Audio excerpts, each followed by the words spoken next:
নবীজি হাদিসের মধ্যে বলেন, আহসু হিলালা শাবান লিরমাদান, রমজান মাসের জন্য তোমরা শাবানের চাঁদকে, দিনকে গণনা করো, বেশি বেশি হিসাব রাখো। রমজানের কয় দিন বাকি, রমজানের কয় রাত বাকি, কত ঘন্টা বাকি, কত মিনিট বাকি, কত সেকেন্ড বাকি, এরকম করে সাহাবায়ে কেরাম শাবান মাস আসলে যাকাতের টাকা হিসাব করে রাখতেন। কেউ কেউ শাবান মাসেই দিয়ে দিতেন, অথবা অনেক সাহাবায়ে কেরাম শাবান মাসে কি করতেন, যাকাতের টাকা হিসাব করতেন। রমজান আসার সাথে সাথে, সূর্য ডোবার সাথে সাথে মানুষকে কি করতেন, দিয়ে দিতেন। আর আপনি যদি আগেও দিয়ে দেন, কারণ যাকাতের টাকা দেওয়ার জন্য আপনি আজকে কয় তারিখ হুজুর আরবি, 21 তারিখ, যেমন আজকে 21শে শাবান, যদি আজকে 21শে শাবান আপনি নিসাব পরিমাণ মালিক হন, আগামী 21শে শাবান যখন আসবে তখন আপনার সম্পদকে আপনি গণনা করবেন যে 7.5 ভরি স্বর্ণের মালিক আপনি এখনো আছেন কিনা, বা টাকা পয়সা, ব্যবসায়িক মাল সব কিছু নিয়ে আসেন কিনা। যদি থাকেন, তার অভাব থাকে, তখন আপনার কি করতে হবে, যাকাত দিয়ে দিতে হবে। আপনি যদি কাউকে রমজান আসার আগে যাকাত দিয়ে দেন, ওই ব্যক্তি কি করবে, কত গরিব মানুষ, রোজা রাখতে মন চায়, পারে না, রিক্সা চালায়, দিনমজুরি কাজ করে, তাকে যদি আপনার যাকাত হিসাব করে, ভাই তোমার আমি 15,000 টাকা ঈদ খরচ দিলাম, তুমি রমজান মাসে কি করো না, রিক্সা চালাইও না, তুমি রমজান মাসে দিনমজুরি কাজ করো না, তোমাকে আমি 20,000 টাকা দিলাম, যদি তাকে আপনি দিয়ে দেন, সে স্বাচ্ছন্দ্যে রমজান কাটাইতে পারবে কিনা বলেন? এই জন্য আগের থেকে দিয়ে দেওয়া, কারণ সওয়াব আল্লাহ মানুষের অন্তরের দিকে তাকাইয়া কি করবেন, সওয়াব দেবেন। যে আল্লাহ রাব্বুল আলামিন অত্যন্ত দয়া করে, মায়া করে, ভালোবেসে আল্লাহ তাআলার ঘর মসজিদে জুমার নামাজ আদায় করার জন্য, কিছু কথা বলবার এবং শুনবার জন্য আল্লাহ তাআলার ঘরে আমাদেরকে আসার, বসার, কিছু কথা বলবার এবং শুনবার তৌফিক দান করলেন। শুকরিয়াতান বলি আলহামদুলিল্লাহ। লক্ষ কোটি দরুদ ও সালাম বিশ্ব মানবতার কান্ডানি জনাব মুহাম্মদুর রাসূলুল্লাহ সাল্লাল্লাহু আলাইহি ওয়াসাল্লামের উপর। শাবান মাসের শেষের দিকে, আর কিছুদিন পরেই রমজান মাস কি হয়ে যাবে, শুরু হয়ে যাবে। ব্যবসায়িকদের যেমন ব্যবসার মৌসুম, বিভিন্ন কর্ম যারা করে, কৃষিখাত যারা করে, তাদের একটা মৌসুম আছে। মুসলমানের জন্য ইবাদতের মৌসুম হলো রমজান মাস। কি মাস বলেন? রমজান মাস। সেই দীর্ঘ 11টা মাস অতিক্রম করে রমজান অনেক নিকটবর্তী। রমজান মাস পর্যন্ত যেন আল্লাহ তাআলা হায়াত দেন, রমজান মাস পর্যন্ত যেন হায়াত পেয়ে বেশি বেশি ইবাদত করতে পারি, সেই জন্য স্বয়ং নবীজি কি করছেন, রজব মাস থেকে দোয়া করতেন, আর গোটা উম্মতকে শিখাই দিয়েছেন। কি দোয়া? আল্লাহুম্মা বারিক লানা ফি রজব ওয়া শাবান ওয়া বাল্লিগনা রমাদান। হে আল্লাহ, এই 10-11টি মাস আপনি নেক হায়াত দিয়ে পৌঁছে দিয়েছেন, এই রজবের মধ্যে, শাবানের মধ্যে আপনি বরকত দান করেন, আর রমজান পর্যন্ত নেক হায়াত দিয়ে আপনি পৌঁছানোর ব্যবস্থা করে দেন। এই নবীজির দোয়ার সাথে সাথে উম্মতকেও যে শিক্ষা দিয়েছেন, উম্মতদের উচিত রজব মাস, শাবান মাসে বেশি বেশি এই দোয়াটা করা। কারণ কি? হযরত সালমান ফারসি রাদিয়াল্লাহু তাআলা আনহু বলেন, শাবান মাসের শেষের দিকে নবীজি সাল্লাল্লাহু আলাইহি ওয়াসাল্লাম আমাদেরকে নসিহত গ্রহণ করতেন, আমাদেরকে ওয়াজ করতেন, বয়ান করতেন, নসিহত করতেন। ও আমের সাহাবীরা শোনো,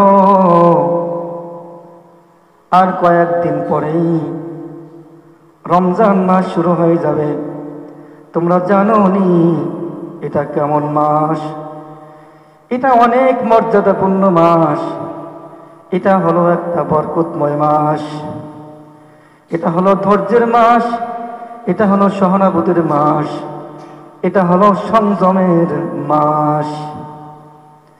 নবীজি বলেন, এই মাসে যদি কেউ একটা ফরজ ইবাদত করে, অন্য অন্য মাসে 70টা ফরজ ইবাদত করলে তার আমল নামায় যেমন সওয়াব হতো, রমজান মাসে একটা ফরজ ইবাদত করলে অন্য মাসের 70টা ফরজ ইবাদত করার মতো সওয়াব আল্লাহ রাব্বুল আলামিন দিয়ে দেবেন।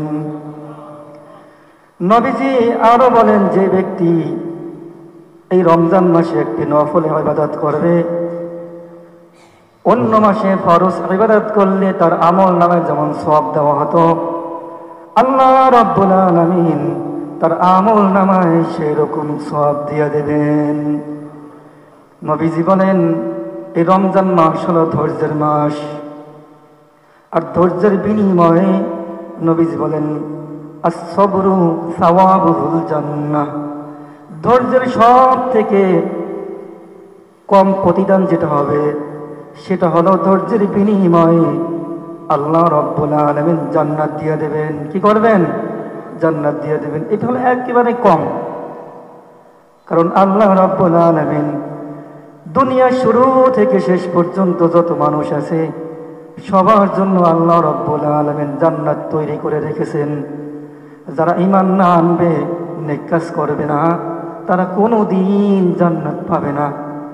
আর যাদের ইবাদত বেশি হবে তাদেরকে আল্লাহ তাআলা উপরোক্ত হিসাবে আরো বেশি জান্নাত দিয়ে দেবেন। নবীজি বলেন, রমজান মাসে মুমিনের রিজিককে বাড়িয়ে দেওয়া হয়। কি করা হয়? মুমিনের রিজিককে বাড়িয়ে দেওয়া হয়। এই জন্য অনেক কপাল পোড়া আছে, দেখবেন বলেন, আমরা কি গরিব মানুষ নাকি? কি বলেন? আমরা গরিব মানুষ নাকি? কেন রোজা রাখবো? খাওয়াই কি অভাব আছে? আচ্ছা বলেন, রমজান মাসে খরচ বেশি হয় না অন্য মাসে খরচ বেশি হয়? বলেন, রমজান মাসে খরচ বেশি হয়। কপালটা পুড়ে গেছে, এই জন্য মনে যেটা আসে সেটা বলে, মুখে যেটা আসে সেটা বলে, যেদিকে ইচ্ছা হাত বাড়ায়, যেদিকে ইচ্ছা পা বাড়ায়, যেদিকে ইচ্ছা তাকায়, যা ইচ্ছা কল্পনা করে। অথচ আল্লাহ রাব্বুল আলামিন বলেন, ওয়ালাউ নাশাউ লামাসাখনাহুম আলা মাকানাতিহিম ফামাস্তাতাউ মুদিয়্যান ওয়ালা ইয়ারজিউন। আল্লাহ তাআলা বলেন, বান্দা বান্দি যখন অপরাধ করে, অন্যায় করে, গুনাহ করে, আমি আল্লাহ চাইলে তাকে সেই স্থানে, যে স্থানে বান্দা বান্দি গুনাহ করে, আমি আল্লাহ রাব্বুল আলামিন ইচ্ছা করলে তাকে স্থানে তার আকৃতি বিকৃতি করে দিতে পারতাম। কি বলেন? তার আকৃতি বিকৃত করে দিতে পারত, পশুর সুরত ধারণ করে দিতে পারত। কিন্তু আল্লাহ কি করে না? এটা করে না। কারণ আল্লাহ রহমান, আল্লাহ রহিম। এই জন্য মনে যেটা আসে সেটাই কি করবো না? বলবো না। বলবো না? কি বলেন? বলবো না। নবীজি বলেন, রমজান মাসে যদি কোনো বান্দা বান্দি কোনো রোজাদারকে ইফতার করায়, আল্লাহ রাব্বুল আলামিন তাকে ক্ষমা করে দেন, তাকে জাহান্নামের আগুন থেকে মাফ করে দেন। এবং রোজাদার ব্যক্তি সারাদিন রোজা রেখে যে পরিমাণ সওয়াব নেকি অর্জন করেছেন, যে ব্যক্তি ইফতার করাইল সে ব্যক্তিও রোজাদারের সমপরিমাণ সওয়াব অর্জন করলো। নবীজি বলেন, ইফতার করার কারণে তার সওয়াবের থেকে কোনো নেকি কর্তন করা হবে না। যে সে যে ইফতার করাইছে এই জন্য যে তার সওয়াব কম করে দেওয়া হবে, এটা কি করা যাবে না? কমানো হবে না। যাকে ইফতার করাইছে তার থেকে সওয়াব নিয়ে যে করাইছে তাকে দেবে, এমন আল্লাহ দেবেন না। তো সমপরিমাণ যে রোজা রাখছে সেও যেমন সওয়াব পাবে, ইফতারি যে করাইলো সে রোজা রাখারও সওয়াব পাবে। আর একজনকে ইফতারি করানোর কারণে আল্লাহ বোনাস হিসাবে ওই রোজাদার ব্যক্তির সমপরিমাণ কি করবেন? সওয়াব আরো তাকে দিয়া দেবেন। এই কথা শোনার পরে সাহাবায়ে কেরাম বলেন, ইয়া রাসূলুল্লাহ, ইয়া নবিয়াল্লাহ, আমাদের তো অনেকের সামর্থ্য এমন নাই দেখে কাউকে পেট ভরে খাবার খাওয়াবো। নবীজি বলেন, দেখো, তোমরা কাউকে পেট ভরে খাবার খাওয়াইতে হবে এমন না। তোমার যতটুকু সামর্থ্য আছে সেই পরিমাণ যদি তুমি খাওয়াও, তুমি যদি এক চুমুক দুধ খাওয়াও, এক চুমুক পানীয় খাওয়াও, এক ডুব পানীয় খাওয়াও, এক দুইটা খেজুর কাউকে খাওয়াও, এর বিনিময় আল্লাহ রাব্বুল আলামিন তোমাকে সেই সম পরিমাণ সওয়াব দিয়া দেবেন। হ্যাঁ, তাহলে যার যেমন সামর্থ্য আছে সেই পরিমাণ কি করবে?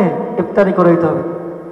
এমন না আপনি 200 টাকা কি 1000 টাকা 5000 টাকা তোমার খেজুর কেজি খাইলেন, যাকে খাওয়াইলেন তাকে একেবারে 200 টাকা দামের খেজুর দিলেন, হইল না। আপনি কাচ্চি বিরিয়ানি খাইলেন, আর যাকে খাওয়াইলেন তাকে দিলেন পানি ভাত, যে যা আমাদের পিরোজপুর বরিশালের ভাষায় বসে পান্তা ভাত বলে, বোঝেন নাই? এমন হইলে কিন্তু হবে না। তাহলে দেখা যাবে সওয়াবের পরিবর্তে কি হইতে পারে? গুনাহ হতে পারে। এই জন্য যে যে পরিমাণের খাবার খাবে সেই পরিমাণ তাকে খাওয়ানোর চেষ্টা করবে। নবীজি বলেন এই মাসে তোমরা 4টা কাজ বেশি বেশি করবা। কয়টা কাজ বলেন? 4টা কাজ। একটা হলো বেশি পরিমাণে লা ইলাহা ইল্লাল্লাহর জিকির করবা। তাহলে বেশি পরিমাণে কি? লা ইলাহা ইল্লাল্লাহ বলবা। আর একটা হলো বেশি পরিমাণে ইস্তিগফার করবা। কি করবা? ইস্তিগফার করবা। আস্তাগফিরুল্লাহ আস্তাগফিরুল্লাহ আস্তাগফিরুল্লাহ, অথবা এটা আল্লাহ মাফ চাই, ক্ষমা চাই, ক্ষমা চাই। আস্তাগফিরুল্লাহাল্লাযী লা ইলাহা ইল্লা হুয়াল হাইয়ুল কাইয়্যুম ওয়া আতুবু ইলাইহি, এ পর্যন্ত বললেও হবে। আবার বাড়াইলে ওয়া আতুবু ইলাইহি লা হাওলা ওয়ালা কুওয়াতা ইল্লা বিল্লাহিল আলিয়্যিল আযীম, অথবা আস্তাগফিরুল্লাহ রাব্বি মিন কুল্লি যামবিন ওয়া আতুবু ইলাইহি লা হাওলা ওয়ালা কুওয়াতা ইল্লা বিল্লাহ, বাড়াইলে ইল্লা বিল্লাহিল আলিয়্যিল আযীম। আরেকটা কি?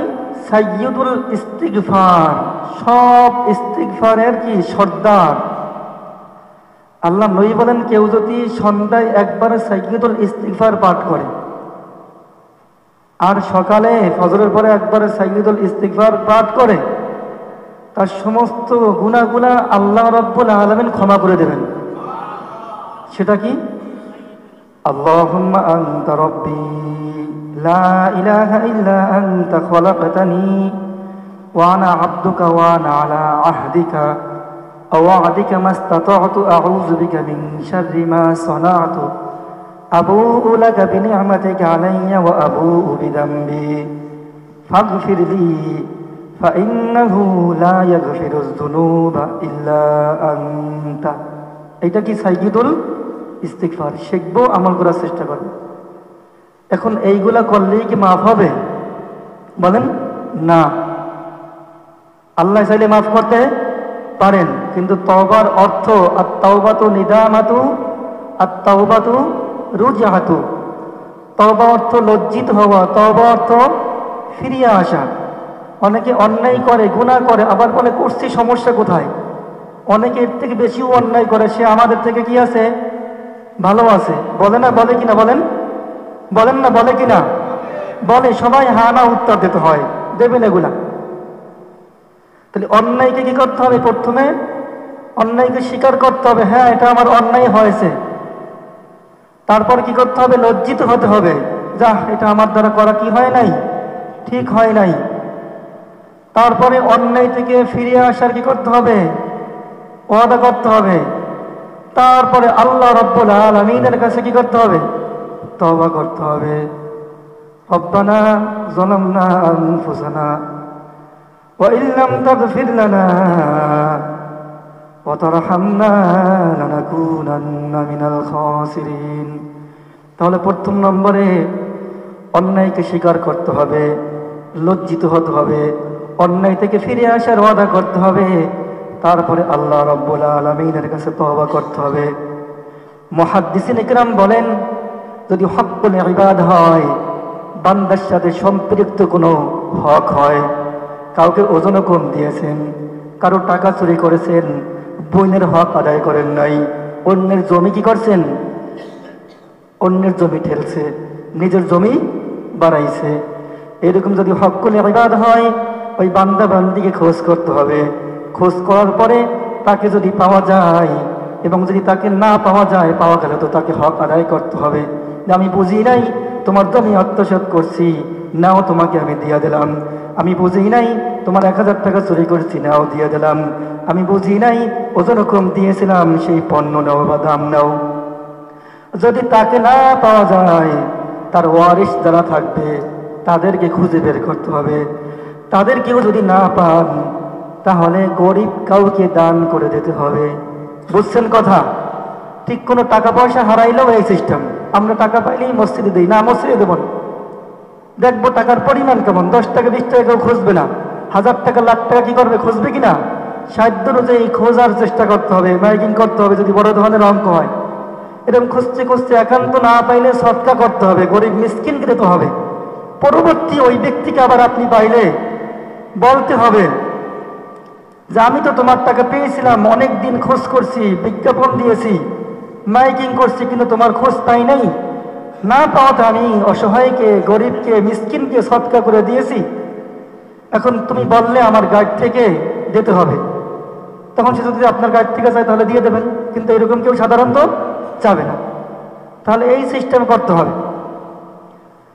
তাহলে হকুল ইবাদত দিতে হবে। আর হুকুকুল্লাহ, আল্লাহর সাথে সম্পৃক্ত যে ইবাদত, ফরজ আর ওয়াজিব, এগুলো কি করতে হবে বলেন? আদায় করতে হবে, কাজ আদায় করতে হবে। যদি মনে না থাকে, কি না থাকে বলেন? মনে না থাকে যে আমার জীবনের কত ওয়াক্ত জোহরের নামাজ পড়ি নাই, তাহলে নিয়াত করবেন আল্লাহ আমার জীবনে যত জোহরের নামাজ পড়ি নাই তার শেষেরটা আদায় করতেছি, ফরজ। এটা শেষ হয়ে গেল, আবার এইটা শেষ হবে না বলেন? পরে এটা শেষ হবে, তারপরটা আবার শেষে চলে আসবে। এরকম শেষেরটা, অথবা আল্লাহ জীবনে যত আমি আসরের নামাজ পড়ি নাই তার আসরের ফরজ আমি শেষেরটা আদায় করতেছি বা প্রথমটা আদায় করতেছি। প্রথম নিয়াত করলেন, এটা চলে গেল। আবার তার দ্বিতীয়টা কি হবে? শেষে মানে প্রথম আসবে, পরে যেটা ছিল সেটা আবার প্রথম আসবে। এরকম আদায় করতে করতে যখন মনে হবে না আমার নামাজ কি হয়ে গেছে, আদায় করা হয়ে গেছে, হ্যাঁ, তখন মনে করবেন যে না আদায় হয়ে গেছে। আর সারা জীবন আল্লাহর কাছে কাঁদতে হবে যে একদিন, 2 দিন, 1000 বার, 1 লক্ষ বার, 1 কোটি বার, 1 বিলিয়ন বার তওবা করলাম, হয়ে গেল না, সারা জীবন। কারণ তওবা তো করছি, আল্লাহ মাফ করছি কিনা কিভাবে বুঝবো? বোঝার সিস্টেম আছে বলেন? সিস্টেম নেই। তাহলে নবীজি কি বলেন? 4টে কাজ বেশি বেশি। একটা কি? লা ইলাহা ইল্লাল্লাহর জিকির বেশি বেশি করা, ইস্তিগফার বেশি বেশি আদায় করা। নবীজি বলেন আর 2টা হলো এমন যে 2টা না করে তোমাদের কোনো উপায় নাই। একটা হলো বেশি বেশি আল্লাহ রাব্বুল আলামিনের কাছে জান্নাত চাওয়া। কি চাওয়া বলেন? জান্নাত চাওয়া। আর একটা হলো আল্লাহ রাব্বুল আলামিনের কাছে জাহান্নাম থেকে মুক্তি চাওয়া। কি চাওয়া? জান্নাত চাওয়া, জাহান্নাম থেকে মুক্তি চাওয়া। এই 2টা ব্যতীত মুসলমানের, মুমিনের কোনো কি নাই, উপায় নাই। আর প্রত্যেক মুমিনের লক্ষ্য উদ্দেশ্য এটাই। কি বলেন? জান্নাত পাওয়া, জাহান্নাম থেকে মুক্তি পাওয়া। আল্লাহ বলেন ফামান যুহজিহা আনিন নার ওয়া উদখিলাল জান্নাতা ফাকাদ ফাজ। যে ব্যক্তি জাহান্নাম থেকে মুক্তি পাওয়ার পরে জান্নাত পেয়ে গেল, এই ব্যক্তি আসল সফল কাম হয়ে যাবে। তাহলে সফল কাম কাকে মনে করি? 10 তলা বিল্ডিং এর মালিক, 50 তলা বিল্ডিং এর মালিক, কোটি টাকার মালিক কোন নেতা হলে, মসজিদের ইমাম সাহেব, খতিব সাহেব, বক্তা সাহেব হলে না। কে বলেন? জাহান্নাম থেকে মুক্তি পেয়ে যে জান্নাত পাবে, এই ব্যক্তি কি করবে? মহা সফল কাম অর্জন করবে। মন থাকবে না ইনশাআল্লাহ? নবীজি আরো বলেন যে ব্যক্তি রমজান মাসে তার কর্মচারীর বোঝাকে হালকা করে দেবে, কাজের মানুষের বোঝাকে হালকা করে দেবে, আল্লাহ রাব্বুল আলামিন তার গুনাহ মাফ করে দেবেন, জাহান্নাম থেকে তাকে মুক্তি দেবেন। কিন্তু আমরা কি করি? রমজান মাস আসলে কাজ বাড়াই দেই। আবার যদি একটু চায়, স্যার ম্যাডাম গরিব মানুষ কিছু দিয়েন একটু, তখন অনেকে দিতেও চায় না। দেখা যায় বাইরে লক্ষ লক্ষ টাকা দান করছে, হাদিয়া দিয়েছে, কিন্তু ওই যে ড্রাইভার গরিব মানুষ, কাজের মেয়ে গরিব মানুষ, বাসার সিকিউরিটি গরিব মানুষ, আত্মীয় স্বজন গরিব মানুষ, ভাই গরিব মানুষ, বোন গরিব মানুষ, এদিকে কি নাই, খেয়াল নেই। এই জন্য আগে নিকটতম যারা তাদেরকে দেখতে হবে। এই জন্য যদি আপনি কাজ বাড়াইয়াও দেন, টাকাও একটু কি করবেন, বাড়াই দেবেন। আমরা তো বর্তমানে কাজের মহিলা থাকতে চায় না, সিকিউরিটিরা থাকতে চায় না, কারণ তাদের সাথে যে ব্যবহার আমরা করি, এরকম না বলেন? অথচ নবীদের সুন্নত হলো তুমি যে মাপের খাবার খাবে তোমার কাজের বুয়াকেও সেই মাপের খাবার খাওয়াও। তুমি যে মাপের কাপড় পরিধান করবে, পোশাক পরিধান করবে, কাজের বুয়াকেও সেই মাপের পোশাক পরিধান করাও। বরং পারলে তুমি যদি 1 গ্লাস দুধ খাও, কাজের মানুষকে 2 গ্লাস দুধ খাওয়াও, কারণ সে তোমার থেকে কি করে, কষ্টটা বেশি করে। নবীজি আরো বলেন, যে ব্যক্তি রমজান মাসে কোনো সামর্থ্য নাই কিন্তু মনে চায় কাউকে ইফতার করাইতে, নবীজি বলেন এই ব্যক্তি যদি কাউকে পানি ধারাও ইফতার করায়, কি দ্বারা বলেন, পানি ধারা ইফতার করায়, নবীজি বলেন তাকে আল্লাহ রাব্বুল আলামিন হাউজে কাউসারের পানি পান করবে। হাউজে কাউসারের পানি এমন এক পানি যদি কেউ একবার পান করে জান্নাতে প্রবেশ করার আগ পর্যন্ত তার আর পিপাসা লাগবে না। এজন্য চেষ্টা করবো না ইনশাআল্লাহ, যার যতটুকু কি আছে সামর্থ্য আছে সেই সামর্থ্য অনুযায়ী কি করা, ব্যয় করা। আল্লাযীনা ফী আমওয়ালিহিম হাক্কুল লিসাইলি ওয়াল মাহরুম। সাইলকে কখনো কি করো না, মাহরুম করো না। তোমার যে ধন সম্পদ এইগুলো তোমার না, আল্লাহ তোমাকে দিয়েছেন। এই জন্য সাইল যে তোমার কাছে চায় তাকে তুমি কি করো না, ফিরাই দিও না। যাই হোক, তাহলে রমজান খুব নিকটবর্তী, আমরা সাধ্য অনুযায়ী কি করবো সেদিকে খেয়াল রাখার জন্য চেষ্টা করবো, পারবো না ইনশাআল্লাহ? নবীজি হাদিসের মধ্যে বলেন আহসু হিলালা শাবান লিরমাদান, রমজান মাসের জন্য তোমরা শাবানের চাঁদকে, দিনকে গণনা করো, বেশি বেশি হিসাব রাখো। রমজানের কয় দিন বাকি, রমজানের কয় রাত বাকি, কত ঘন্টা বাকি, কত মিনিট বাকি, কত সেকেন্ড বাকি, এরকম করে। সাহাবায়ে কেরাম শাবান মাস আসলে যাকাতের টাকা হিসাব করে রাখতেন, কেউ কেউ শাবান মাসেই দিয়ে দিতেন, অথবা অনেক সাহাবায়ে কেরাম শাবান মাসে কি করতেন, যাকাতের টাকা হিসাব করতেন। রমজান আসার সাথে সাথে, সূর্য ডোবার সাথে সাথে মানুষকে কি করতেন, দিয়ে দিতেন। আর আপনি যদি আগেও দিয়ে দেন, কারণ যাকাতের টাকা দেওয়ার জন্য আপনি আজকে কয় তারিখ হুজুর আরবি, 21 তারিখ, যেমন আজকে 21শে শাবান, যদি আজকে 21শে শাবান আপনি নিসাব পরিমাণ মালিক হন, আগামী 21শে শাবান যখন আসবে তখন আপনার সম্পদকে আপনি গণনা করবেন যে 7.5 ভরি স্বর্ণের মালিক আপনি এখনো আছেন কিনা, বা টাকা পয়সা ব্যবসায়িক মাল সব কিছু নিয়ে আসেন কিনা। যদি থাকেন, তার অভাব থাকে, তখন আপনার কি করতে হবে, যাকাত দিয়ে দিতে হবে। আপনি যদি কাউকে রমজান আসার আগে যাকাত দিয়ে দেন, ওই ব্যক্তি কি করবে, কত গরিব মানুষ, রোজা রাখতে মন চায়, পারে না, রিক্সা চালায়, দিনমজুরি কাজ করে, তাকে যদি আপনার যাকাত হিসাব করে, ভাই তোমার আমি 15,000 টাকা ঈদ খরচ দিলাম, তুমি রমজান মাসে কি করো না, রিক্সা চালাইও না, তুমি রমজান মাসে দিনমজুরি কাজ করো না, তোমাকে আমি 20,000 টাকা দিলাম, যদি তাকে আপনি দিয়ে দেন, সে স্বাচ্ছন্দ্যে রমজান কাটাইতে পারবে কিনা বলেন? এই জন্য আগের থেকে দিয়ে দেওয়া, কারণ সওয়াব আল্লাহ মানুষের অন্তরের দিকে তাকাইয়া কি করবেন, সওয়াব দেবেন।